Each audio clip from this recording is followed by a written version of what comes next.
This is chapter 5, lecture presentation, part 3. We're picking up at page 96 of the lecture presentation, and we're starting with joints.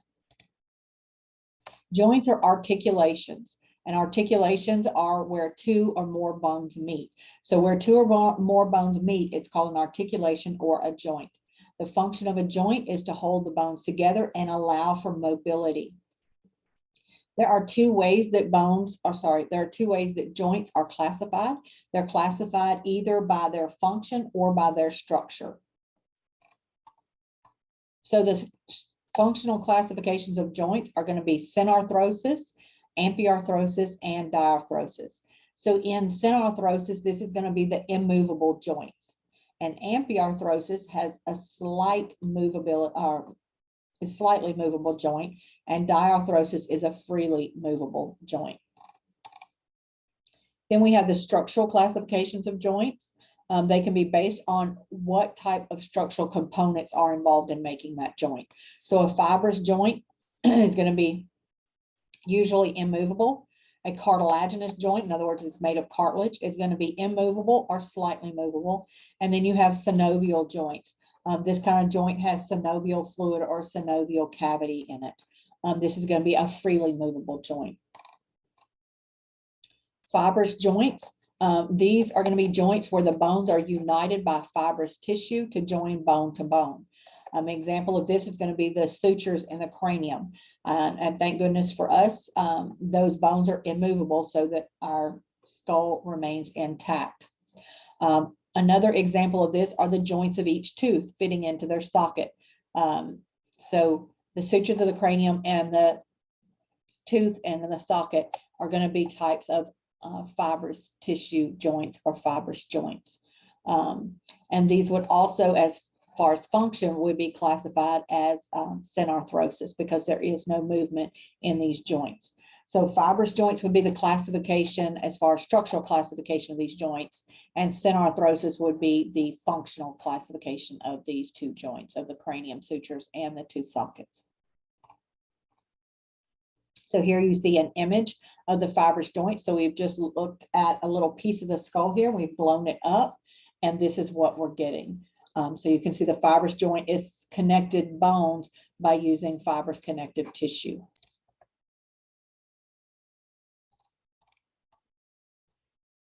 So here you're seeing another example of a fibrous joint.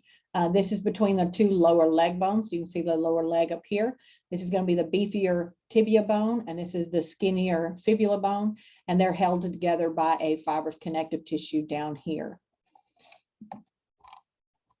Then cartilaginous joints. Cartilaginous joints are bones that are connected together by fibrocartilage. These joints tend to have slightly movable joints. So these are the ribs to the sternum, the epiphysis to the diaphysis. So in other words, the end of a long bone to the shaft of a long bone has a little bit of movement. The intervertebral discs, I don't know why it says intervertebral, it's supposed to be a V right here, intervertebral discs. These are the bones in the spine. So in between each one of those vertebrae, you have a fibrocartilage disc. And then the pubic symphysis. So in the pubic bones, you will have a band between each of the two pubic bones. So here we see where the sternum and the clavicle articulate together. So this is the clavicle here. This is the sternum. And you'll see those, excuse me, you'll see a band of fibrocartilage right here. So that is a cartilaginous joint. Then here we take these vertebrae in the spine and we blow it up, and you can see between each of these vertebrae, you have a band of fibrocartilage. So that is your intervertebral discs. So if you have a bulging discs, you have a piece of this fibrocartilage that is bulging out in here and it's pressing against nerves.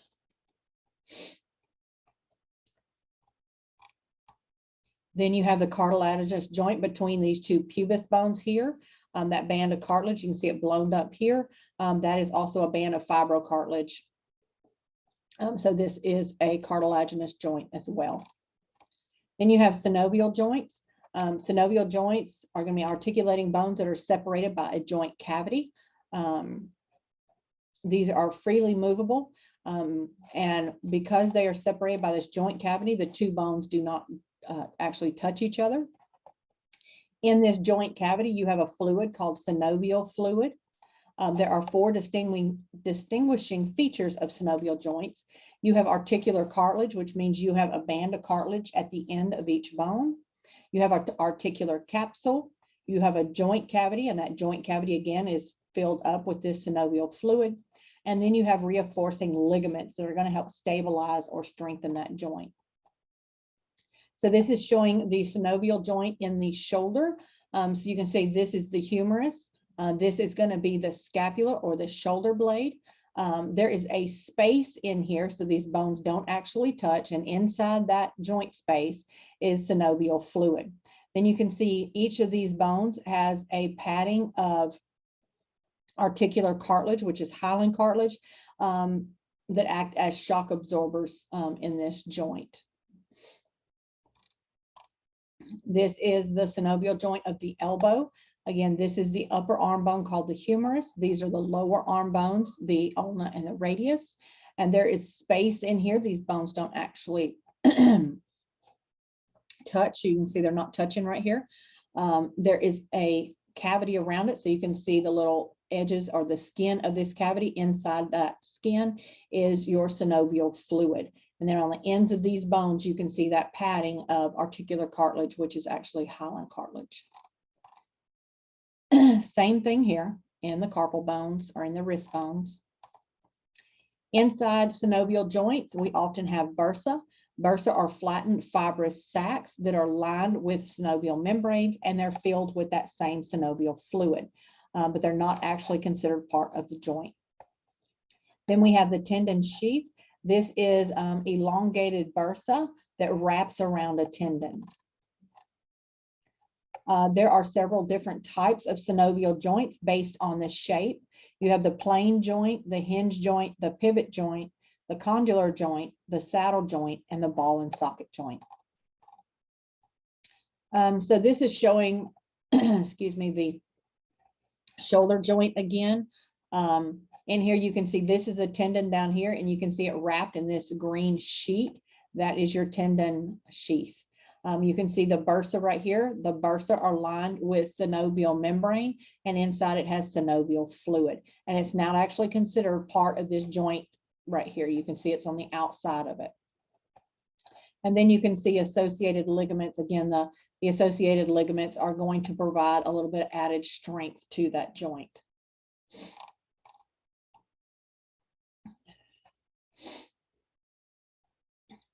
We can also classify synovial joints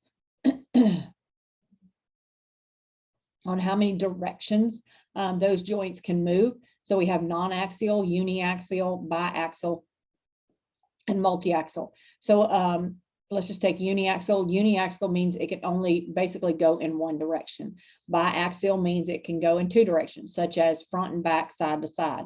Multiaxial basically means it has a wide range of motion. The plane joint here is shown in some of those carpal bones and those wrist bones. We have a hinge joint here. It acts like the hinge of a door. This is going to be in the elbow. And the elbow, you can see here, is uniaxial. It can only open and close. That's the only direction that actual joint can go.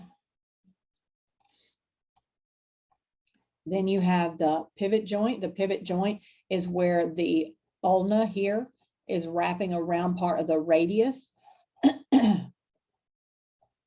And so here you would get a uniaxial as well. It can only go around. It can't go up and down or side to side. It only goes around. So that is a uniaxial. This is the condylar joint. This is in the pointer finger. Between the metacarpal and the first phalanx of the pointer finger. And this is going to be a biaxial. So it's going to move in two different planes. And this is a saddle joint. This is between the carpal bone here and the first metacarpal of the thumb. So So this saddle joint, it fits like the butt into a saddle. So if you've ever been in a saddle to ride a horse, that's the way this fits together. So this would be like your butt, and this would be the cup shaped saddle. And then that is also a biaxial joint, meaning it can move in two different planes. Then the shoulder. The shoulder is a ball and socket because the head of the humerus looks like a ball and it fits into a groove in the scapula or the shoulder blade. So the ball fits into that socket. So this is a ball and socket joint. And this shoulder joint is going to be a multi-axial. You can see it up here, multi-axial, because it's going to move in several different planes or several different directions. Inflammation associated with joints. You have bursitis. Bursitis is the inflammation of that fluid-filled sac called the bursa, and they usually caused by a blow or friction. Then you have tendonitis. Tendonitis is caused by the inflammation of those tendon sheaths that wrap around the tendon. Then you have arthritis. Arthritis is inflammation or degenerative diseases of the joints. There are over 100 different types of arthritis. It is the most widespread crippling disease in the United States. And the initial symptoms are going to be pain, stiffness, and swelling at the joint. Clinical forms of arthritis. The first one I'm going to talk about is osteoarthritis. This is the most common chronic arthritis, and this is related to normal aging processes. Then you have a rheumatoid arthritis. A rheumatoid arthritis is an autoimmune disease where your immune system attacks your own joints. So any autoimmune disease, auto means self. So what happens is your own immune system is attacking your body. So that's what an autoimmune disease does. So in RA, the autoimmune disease is where the immune system attacks the joints. The symptoms are going to begin with bilateral inflammation of certain joints, and it also usually leads to deformities. So instead of the fingers here being normal and going straight out from the hand, you can see that these fingers have rheumatoid arthritis and those fingers are going to be bent. Then we have gouty arthritis, called gout. This is inflammation of the joints caused by deposits of uric acid crystals from the blood. And this can usually be controlled with diet. So they'll tell you to steer away from certain foods that would cause uric acid crystals to build up in the blood. And gout is more common in men than women. Skeletal changes throughout life. A lot of times we have abnormal curvatures that start being presented later in life.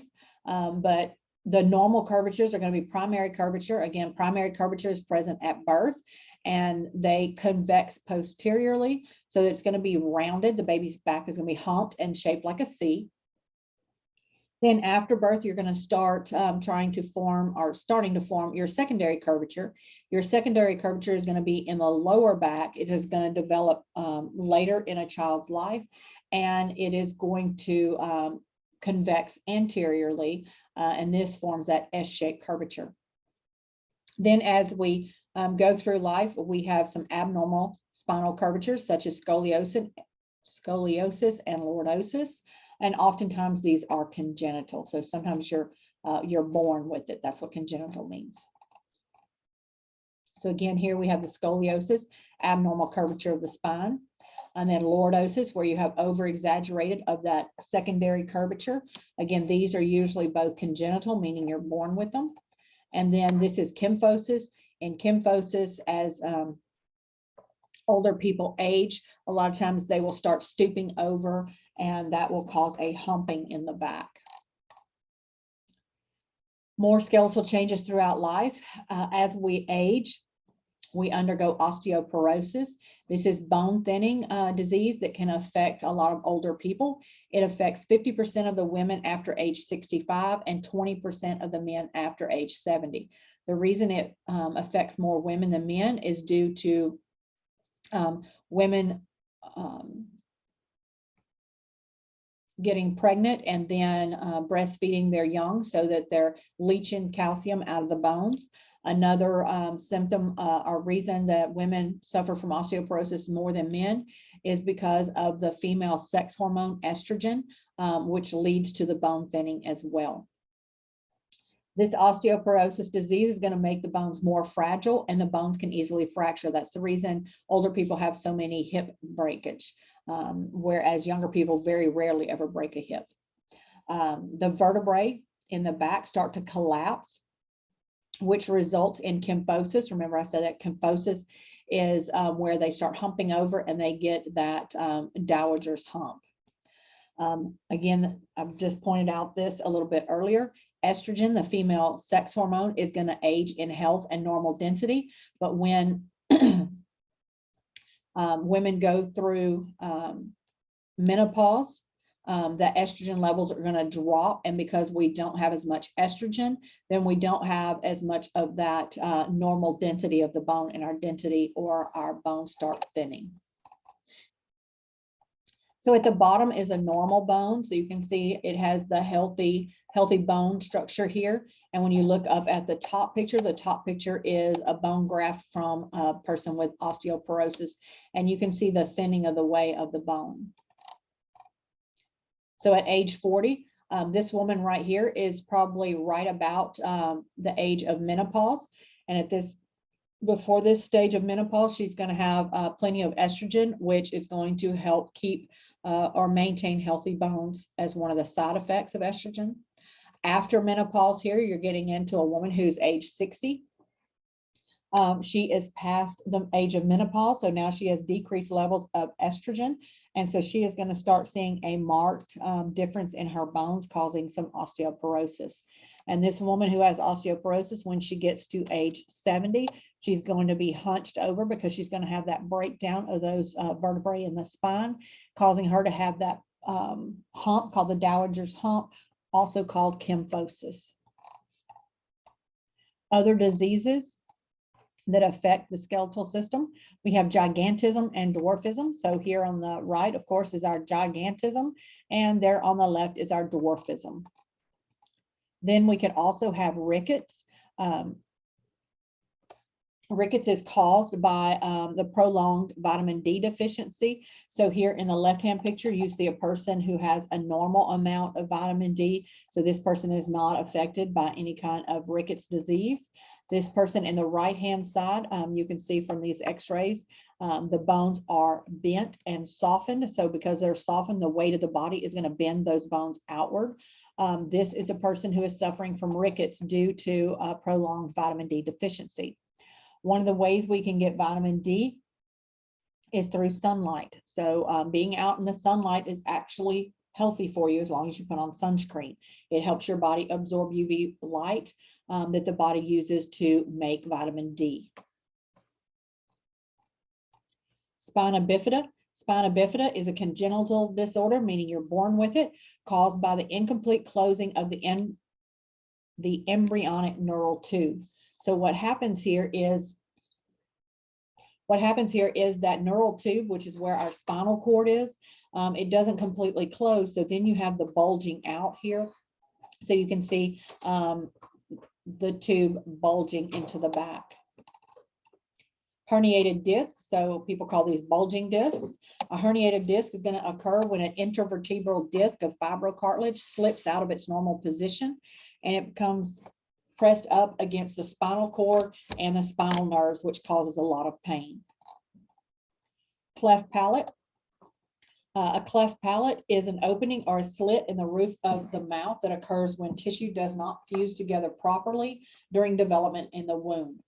And it also usually involves a cleft lip. So normally when they have a cleft palate, which is the improper fusing of the upper roof of the mouth, then you usually have a cleft lip or a split lip as well. Here's an image of a cleft lip. Again, the opening of the lip is protruding up because this facial skin and muscle here did not close up or fuse correctly. Here's image on the left of a cleft lip and cleft palate. So you can see the cleft palate, the roof of the mouth here is not solid. And then you can see the cleft lip, the tissues of that upper lip are not fused. And then here is that same baby after surgery to repair his cleft palate and cleft lip.